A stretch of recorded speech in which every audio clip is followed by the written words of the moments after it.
Make up mine. Fight.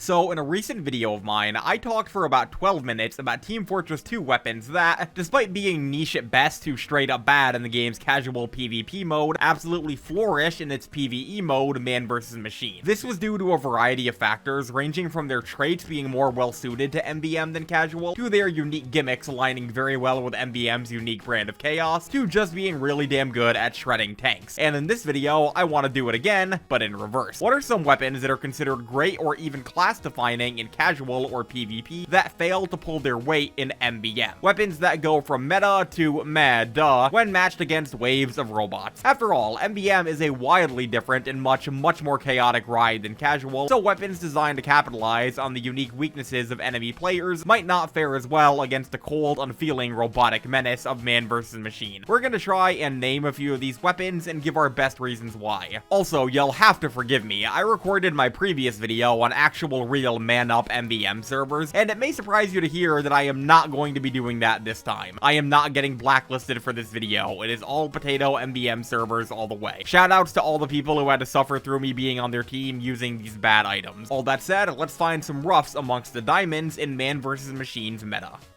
Let's start out with one of the more technical examples in this video that immediately demonstrates what may or may not make a weapon good in MVM in a broad sense, the direct hit. Now, this thing rocks in casual, being one of the only tools in the game that's capable of consistently and unconditionally one-shotting light classes, and it opens up a ton of opportunities for flashy skill expression and montage-worthy clips. To this end, you would think a focus-firing, high-damage rocket launcher like this would be excellent in MVM, a meta where things like rocket specialists exist and weapons like the Brass Beast flourish. However, due to a confluence of factors with this weapon's design and upgrade path, it actually significantly lags behind soldiers' meta weapons in this game mode. For one, it only gets 3 ticks of damage upgrades over the other launcher's 4, meaning that even with its increased base damage, it's dealing roughly the same or less damage than them with its trademark direct hits when all upgrades are applied. It does deal more damage to giants, specifically in the early game before you max out damage, but that's where its other main negative comes into play. It lacks any notable splash damage, significantly weakening soldiers' class-defining crowd control against large groups of robots. Considering that something like the Beggars is considered great in this game mode, due to its ability to just sneeze out huge bursts of high-damaging splash rockets and mop up crowds, a weapon like the direct hit failing to meaningfully surpass its contemporaries in terms of damage, while also gimping one of soldiers' main jobs against large swarms, is unfortunately destined for the dustbin in this specific environment.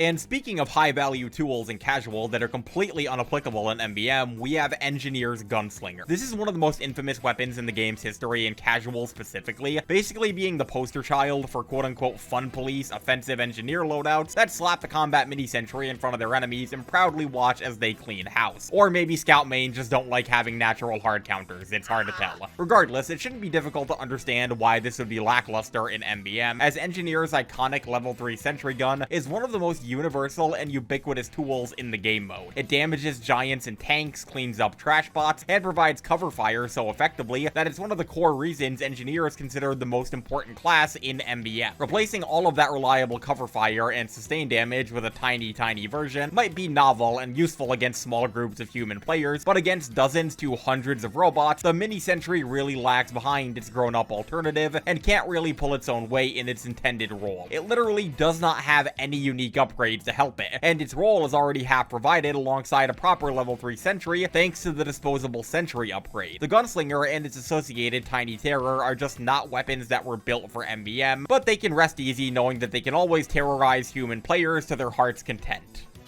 Let's talk about something a lot simpler. Medic is probably the single most solved class in TF2, with the Ubersaw specifically being the most why aren't you running this melee weapon in the entire game. That said, the Solemn Vow is a weapon that I find to be really fun and novel to bust out every now and then in casual, letting Medic gather important data and gauge battles against enemies while he's otherwise stationed firmly behind his power class's ass cheeks for entire games. It's surprisingly useful to know how much health any given enemy has at a time as a frontline class. In MVM though, this is borderline useless, and the reason is twofold. One is that every player can already see tank and giant health, the most important ones, and trash bots are usually dying too fast for it to be useful against them. And for two, the Uber Saw is right there, and without the Solemn Vow's core use case over it being applicable here, you really are best off just picking the Saw and farming Uber off of Sentry Busters and Giants. Again, this is another weapon that was simply not designed for MVM's mechanics. The Solemn Vow truly is a weapon that does do harm to equip in MVM. Moving back to more technical and circumstantial weapons, we have Scout's Pretty Boy's Pocket Pistol. This thing is a really goddamn solid secondary in casual, providing both fast-firing burst damage at a distance and decently potent healing in the thick of it, and can be exactly what you need to outlast a difficult fight or put those last few shots in on enemies. And again, it might seem promising in MVM. You can hammer giants with rapid-fire shots and keep yourself topped off while on the front lines. However, you forget that Scout will very rarely be able to benefit from passive healing in this specific game mode. This is because he gains overheal from collecting money, his main job, and that overheal goes absurdly high. A scout doing his job collecting money will very rarely be in dire enough straits long enough to need or benefit from the burst healing of the pocket pistol. There will always likely be money or another healing source nearby. His health fluctuates so rapidly in MVM that it simply isn't applicable here. Also, the Mad Milk exists, which is an infinitely stronger and more universally useful choice in Scout's secondary slot. The pocket pistol is a weapon I can see the merits of conceptually, but it's got a few too many circumstances working against it for my liking.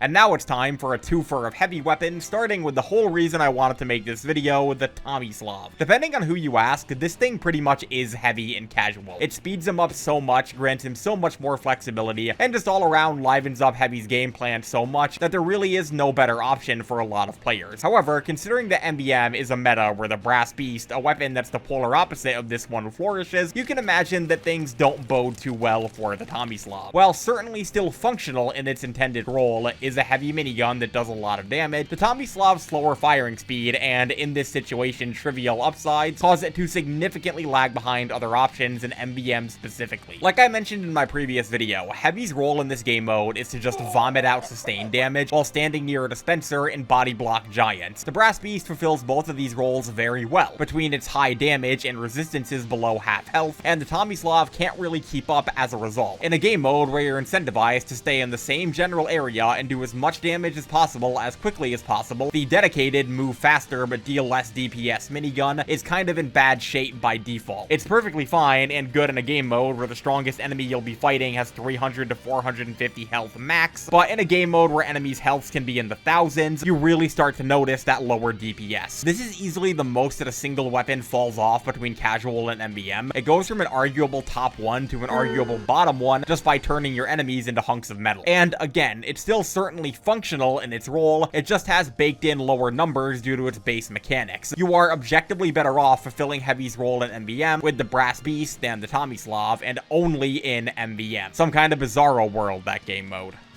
Moving from a heavy primary to a heavy melee, we have the Holiday Punch. This is straight up my favorite melee weapon in TF2, and it isn't particularly close. Stunning Ubers and non-observant players with a good back punch will always be clip-worthy and hilarious regardless of the context, and it's overall a weapon that brings big moves in a small, humble package. That said, it is quite literally functionally useless in Man vs. Machine. This is because robots cannot laugh. SpongeBob was right. He didn't laugh because he couldn't laugh because he's a robot.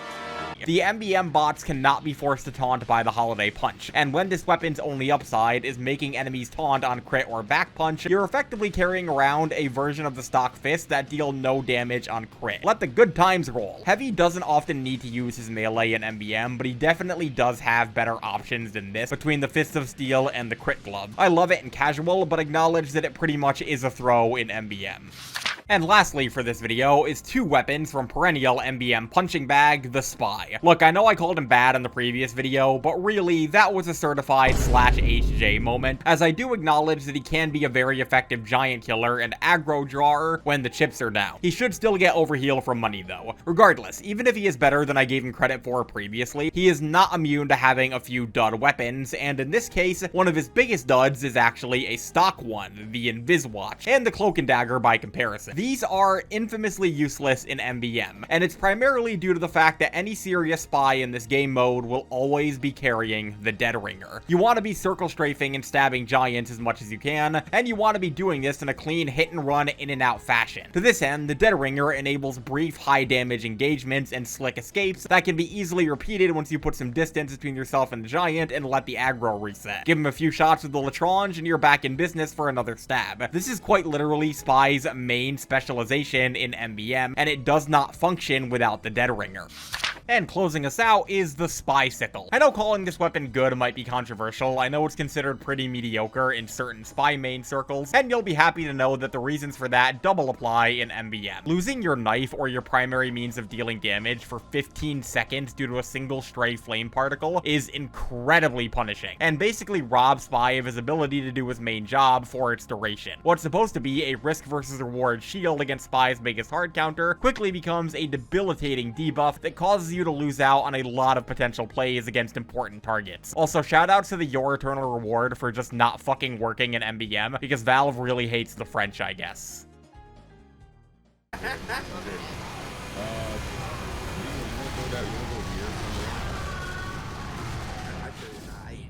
And there we have it. Something I definitely should have stressed in either of these videos is that I am not an MVM expert by any stretch. I only have around 30 tours in 2 cities, and that I gathered a lot of this information through experimentation, research, and just basic inference based on my experience in TF2. If you know more about MVM and want to offer your own perspectives, chime in the comment. Regardless, thanks, hope y'all had a fantastic day before, during, and after watching, and I'll catch y'all later.